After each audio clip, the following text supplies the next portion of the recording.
Students, now chemical property of metals we are looking, and in that continuation we can see the reaction of metal with other metal salt. How do metal react in other metal salt solution? So in your previous classes you study about the displacement reaction. What is displacement reaction? Displacement reaction क्या होती है, आपने उसके बारे में पढ़ा हुआ है. तो डिस्प्लेसमेंट रिएक्शन में हमने देखा था कि more reactive metal displaces less reactive metal from its salt solution. तो यहाँ पे हमें कैसे पता चलेगा कि कौन सी मेटल ज़्यादा रिएक्टिव है, कौन सी मेटल कम रिएक्टिव है? तो if you have remember and if you have not remember then go back into the my previous video and then you can find out the reactivity series and displacement reaction. Reactivity series को learn करने के लिए एक simple statement मैंने आपको बताया था, please stop calling me a zebra, instant learn how copper and mercury saved gold. ये अगर आपको याद है तो आपको रिएक्टिविटी सीरीज़ को याद करने की ज़रूरत नहीं पड़ेगी. कैसे, वो एक बार और मैं आपको बताता हूँ. Please P for potassium, K, stop S for sodium, Na, calling Ca, me magnesium, A for aluminium, Z for zinc, instant iron, learn lead, how hydrogen, copper लिखा हुआ है, मरकरी लिखा हुआ है, सेव्ड सिल्वर एंड गोल्ड का symbol होता है Au. So this is reactivity series, and by that way you will get to know that which metal is more reactive than other metal. तो यहाँ पे अगर हम देखेंगे कि मेटल A है जो कि ज़्यादा रिएक्टिव है, metal B which is present in salt solution. Salt solution में जो मेटल B है उससे A जो मेटल है वो ज़्यादा रिएक्टिव है. Say for example iron is more reactive than copper, तो copper is less reactive than iron. Copper sulphate का कलर क्या है, ब्लू. तो आयरन जो ज़्यादा रिएक्टिव है वो लेस रिएक्टिव मेटल को यहाँ से डिस्प्लेस कर देगा, यहाँ से कॉपर डिस्प्लेस हो जाएगा, आयरन यहाँ आ जाएगा. तो क्या बना लेगा ये बना लेगा आयरन सल्फेट और कॉपर विल बी फ्री. यदि मेटल ए ज़्यादा रिएक्टिव है तो ये सॉल्ट सॉल्यूशन से मेटल बी को डिस्प्लेस कर देगा. इस रिएक्शन को हमने बोला है displacement reaction. But in case metal A is less reactive, अगर लेस रिएक्टिव है तो ये मेटल बी को डिस्प्लेस नहीं करेगा, ये भी हम जानते हैं. Say for example here you can see another example, zinc is more reactive than iron. तो जिंक क्या करेगा, आयरन को डिस्प्लेस कर देगा और जिंक सल्फेट बना लेगा. यहाँ पे बहुत इम्पॉर्टेंट है कि आपको कलर पता होना चाहिए, colour of salt solution, because many times the colour is asked or related to color the question is asked, like iron sulfate is pale green color and copper sulfate is blue color. Hello students, now see here in class 9th you have studied about the different types of elements, metals, non-metals and noble gases. Here you can see noble gases like helium, neon and argon, right? Helium's atomic number is 2, neon's atomic number is 10 and argon atomic number is 18. So 2 are there, so in K cells 2 comes. In case of neon 2 first cell, in first cell K cell 2 comes, 2 electron comes and 8 electron comes in the L cell. Similarly for argon 288, these are the electronic configuration of noble gas. Since noble gas have completed their octet, octet means all elements, every elements is tend to stable, have stable configuration. हर एक element चाहता है कि उसके पास एक stable configuration हो और उसके लिए वो क्या करता है, इलेक्ट्रॉन लूज़ करता है, गेन करता है या शेयर करता है. इसको हम वैलेंसी बोलते हैं. जितने नंबर में वो इलेक्ट्रॉन लूज़ करेगा या गेन करेगा या शेयर करेगा उसको हम वैलेंसी कहते हैं. तो वो उसकी वैलेंसी होती है. तो कैसे ये डिसाइड करेंगे कि कौन सा इलेक्ट्रॉन एक्सेप्ट करेगा, कौन सा इलेक्ट्रॉन लूज़ करेगा, कौन सा एलिमेंट इलेक्ट्रॉन्स को लूज़ करेगा, कौन सा एलिमेंट इलेक्ट्रॉन्स को गेन करेगा और शेयर करेगा, ये हम कैसे डिसाइड करते हैं? ये डिसाइड करते हैं by octet rule. Octet rule क्या होता है? Every elements have tendency to complete its outermost shell. अगर हम आउटर मोस्ट सेल की बात करें यहाँ पे, तो इसके लिए आउटर मोस्ट सेल यही है, इसके लिए ये वाली आउटर मोस्ट सेल है, ये वाली आउटर मोस्ट सेल है आर्गन के लिए। तो since noble gases are having completed outermost shell, और वैलेंसी सेल भी हम इसको कहते हैं, तो इनकी जो नोबल गैसेज हैं, इनके जो आउटर मोस्ट सेल हैं, ये ऑलरेडी फिल्ड होते हैं। ऑन द अदर हैंड हम मेटल्स की बात करें, जैसे सोडियम 11 एटॉमिक नंबर है, तो इसका इलेक्ट्रॉनिक कॉन्फ़िगरेशन जो है 281 है। अब यहाँ देखेंगे जो 1 है, ये इसके वैलेंसी सेल में 1 इलेक्ट्रॉन है। अब अगर सोडियम को आउटर मोस्ट सेल और वैलेंसी सेल में 8 इलेक्ट्रॉन्स करने हैं, तो ये क्या करेगा? ये या तो 7 इलेक्ट्रॉन गेन करेगा तो इधर 8 हो जाएंगे, या फिर ये 1 इलेक्ट्रॉन लूज़ कर देगा तो भी यहाँ पे ये इसका आउटर मोस्ट हो जाएगा, और इस तरह से इसका ऑक्टेट कंप्लीट हो जाएगा। तो ज़्यादातर metals and all metals you can say lose the electrons, electron को लूज़ करते हैं और आयंस में चेंज हो जाते हैं।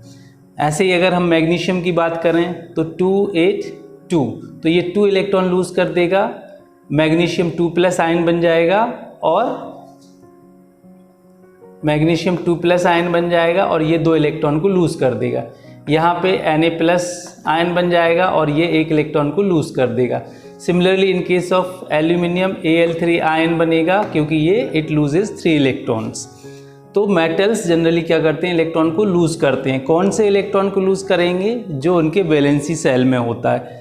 तो सोडियम के केस में वैलेंसी सेल में 1 इलेक्ट्रॉन है, मैग्नीशियम के केस में 2 इलेक्ट्रॉन्स हैं, और एल्यूमिनियम के केस में 3 हैं, पोटेशियम के केस में भी 1 इलेक्ट्रॉन है, और कैल्शियम के केस में भी 2 इलेक्ट्रॉन्स हैं। तो according to what number of electron they lose, they made their ions and they charges. Non metals की बात करें तो नॉन मेटल्स में क्या होता है? आप देखो, आउटर मोस्ट में अगर 8 करना है, जैसे नाइट्रोजन के केस में 2.7 इसका एटॉमिक नंबर है, 2.5 इसका इलेक्ट्रॉनिक कॉन्फ़िगरेशन है। तो जैसे इसको 8 करना है तो 3 और चाहिए, तो इसकी वैलेंसी हो जाएगी -3, क्योंकि इसको 3 इलेक्ट्रॉन्स और चाहिए, राइट। ऐसे ही ऑक्सीजन के केस में 6 है, 8 करना है तो क्या करेगा? -2, यानी 2 इलेक्ट्रॉन और गेन करेगा। अब माइनस क्यों आ रहा है इस पर? क्योंकि इलेक्ट्रॉन के ऊपर चार्ज क्या है? माइनस चार्ज होता है, प्रोटॉन के ऊपर पॉजिटिव चार्ज होता है, राइट। न्यूट्रॉन जो है वो न्यूट्रल चार्ज होता है। तो जितने नंबर में इलेक्ट्रॉन्स को गेन करेगा, उतने नंबर में उसके ऊपर माइनस चार्ज आ जाएंगे। ऐसे ही फ्लोरीन के केस में -1, क्योंकि 7 है तो -1 1 इलेक्ट्रॉन और गेन करेगा। सल्फर के केस में 6 है तो -2 यानी 2 इलेक्ट्रॉन गेन करेगा। क्लोरीन के केस में -1 यानी 1 इलेक्ट्रॉन को वो गेन करेगा।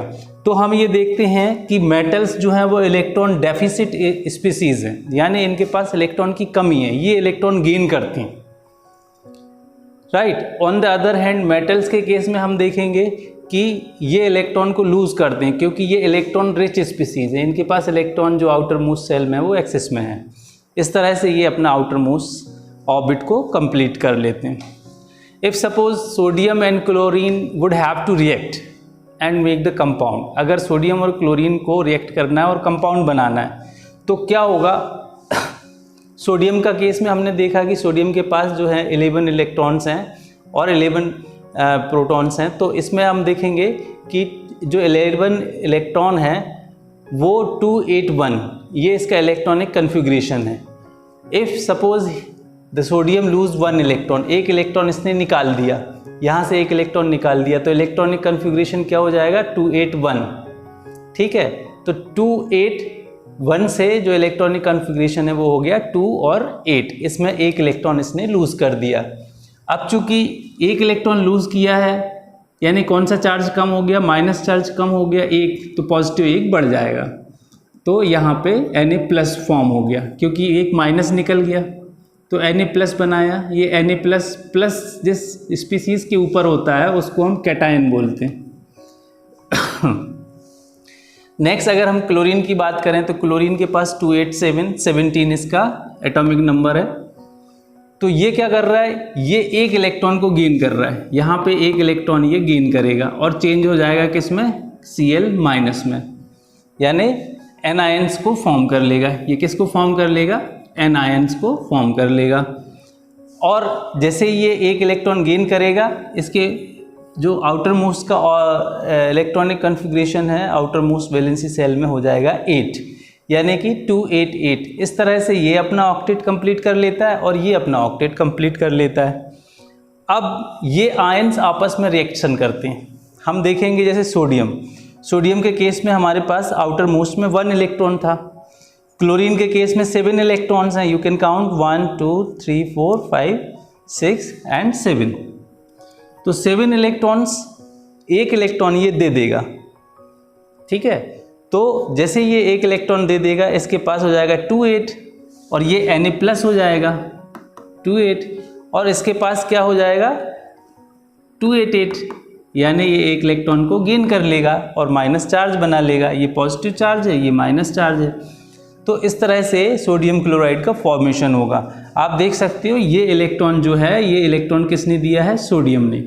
तो इस तरह से जब एक एलिमेंट इलेक्ट्रॉन्स को दूसरे एलिमेंट्स को देता है और दूसरा एलिमेंट सिर्फ गेन करता है, तो इस तरह से जो बॉन्ड बनता है, अब जो बॉन्ड बनेगा NaCl के बीच में, वो बॉन्ड कौन सा होगा, ये बॉन्ड जो है ये बनेगा आयनिक बॉन्ड। कौन सा बॉन्ड बनेगा, आयनिक बॉन्ड बनेगा, राइट। और ये जो NaCl कंपाउंड बना है, ये कौन सा कंपाउंड कहलाएगा, आयनिक कंपाउंड। आयनिक कंपाउंड कैसे बनते हैं, formation of ionic bond. Ionic bond कैसे बनेगा, because of oppositely charge ions attract each other and they one species lose the electron, another species gain the electron, and in that way ionic compound is formed. Now let's see another example of ionic compound, right? For example, suppose we have magnesium. Magnesium का जो electronic configuration होता है वो 282 और atomic number होता है कितना, 12। तो जब मैग्नीशियम, चूँकि दो जो है इसके पास एडिशनल में है इलेक्ट्रॉन ऑक्टेट कंप्लीट करने के लिए, तो ये 2 इलेक्ट्रॉन को क्या कर देगा, लूज़ कर देगा। ये 2 इलेक्ट्रॉन इसने लूज़ कर दिए और इलेक्ट्रॉन लूज़ किए तो चार्ज आ गया पॉजिटिव, 2+ चार्ज आ गया, और इसके पास जो है आउटर मोस्ट में 8 इलेक्ट्रॉन्स आ गए। तो इस तरह से जो है मैग्नीशियम आयन फॉर्म हो जाएगा। हमने अभी देखा था क्लोरीन का, क्लोरीन 287 है, एक इलेक्ट्रॉन ये गेन कर लेगा और Cl- बना लेगा। इस तरह से इसका भी एटॉमिक वैलेंसी सेल जो है वो कंप्लीट हो जाएगी। How they form the compound, see chlorine outermost में कितने 7 इलेक्ट्रॉन्स हैं, 2 4 6 and 1 7। Here also 2 4 6 and 1 7। 2 electron which is present in outermost orbit of magnesium ion, they distributed in each of the chlorine. और इस तरह से chlorine एक एक electron ले लेगा, एक क्लोरीन एक इलेक्ट्रॉन ले लेगा, ये दूसरा क्लोरीन दूसरा इलेक्ट्रॉन ले लेगा, और इस तरह से Cl1-, Cl1-, तो Cl- कितने हो जाएंगे, 2 हो जाएंगे, राइट। और क्लोरीन जो है वो 2+ के फॉर्म में अवेलेबल रहेगा। इसका मतलब ये है कि जो आयनिक कंपाउंड है उसमें atoms of metal and non metal are present in the form of ions, right? Please note that the metals and non-metals ions are present in ionic compound, right? Now we will study about the property of ionic compound. ionic compound की हम property देखेंगे। तो सबसे पहली जो property है वो है they are solid. Now the question is why they are solid? See what kind of bond they are forming. They are forming ionic bond. ionic bond कैसे बनता है, because of strong force of attraction. अब strong force of attraction क्यों आया, क्योंकि एक जो है इलेक्ट्रॉन डेफिशिएंट स्पीसीज है और दूसरी जो है वो इलेक्ट्रॉन रिच स्पीसीज है, यानी दोनों के बीच में क्या है, आयंस का ट्रांसफर ऑफ इलेक्ट्रॉन्स है, एक पॉजिटिव है एक निगेटिव है। तो इसमें क्या होता है, जब फोर्स ऑफ अट्रैक्शन स्ट्रांग होता है तो इनके बीच में जो बॉन्डिंग है वो क्या होगी, स्ट्रांग बॉन्डिंग होगी। और जितनी ज़्यादा स्ट्रॉन्ग बॉन्डिंग होगी एटम्स उतने क्लोज होंगे, और जितने एटम्स क्लोज होंगे उनका स्टेट सॉलिड होगा। अगर एटम्स दूर दूर हैं तो लिक्विड होगा मॉलिक्यूल्स में, राइट, और अगर और भी दूर दूर हैं तो वो गैसेस होंगे। Since they possess the ionic bond so they are solid. Okay, the next इससे अच्छा, अब इनको अगर आप बीट करेंगे, अगर इसको आप फोड़ेंगे तो ये पाउडर में चेंज हो जाएगा। जैसे सॉल्ट का अगर आपके पास बड़ा सा टुकड़ा है, उसको आप तोड़ेंगे तो वो बारीक हो जाएगा, छोटा छोटे में कन्वर्ट हो जाएगा। This property is called brittle. तो आयनिक कंपाउंड जो है वो ब्रिटल भी होते हैं, सेकेंडरी सॉलिड भी होते हैं। अच्छा, नेक्स्ट जो बात करेंगे हम, मेल्टिंग पॉइंट इज हाई। अब मेल्टिंग पॉइंट क्या होता है, सबसे पहले ये समझ लीजिए। मेल्टिंग पॉइंट मतलब the temperature at which any solid start melting. ऐसा टेम्परेचर जिस पे कोई भी सॉलिड मेल्ट होना स्टार्ट हो जाता है। जैसे आइस का मेल्टिंग पॉइंट हमने देखा 0 डिग्री सेल्सियस है, ठीक है। तो जो आयनिक कंपाउंड है इनका मेल्टिंग पॉइंट हाई होता है। क्यों होता है हाई? क्योंकि इनके बीच में एक तो स्ट्रॉन्ग फोर्स ऑफ अट्रैक्शन है and they form ionic bond. जब स्ट्रॉन्ग फोर्स ऑफ अट्रैक्शन है तो इसको तोड़ने में क्या लगेगा, ज़्यादा एनर्जी लगेगी। ज़्यादा एनर्जी लगेगी तो टेम्परेचर ज़्यादा लगेगा डेफिनेटली, तो टेम्परेचर ज़्यादा होगा तो यानी कि इसका मेल्टिंग पॉइंट कैसा है, मेल्टिंग पॉइंट हाई है। So they possess high melting point. Next is water soluble. Water soluble क्यों है? क्योंकि आपने देखा कि जो आयनिक कंपाउंड है वो फॉर्म हो रहे हैं कैसे, एक पॉजिटिव आयन से एक नेगेटिव आयन से। तो जब वाटर में हम डिज़ोल्व करेंगे तो क्या होगा, they changes into the ions.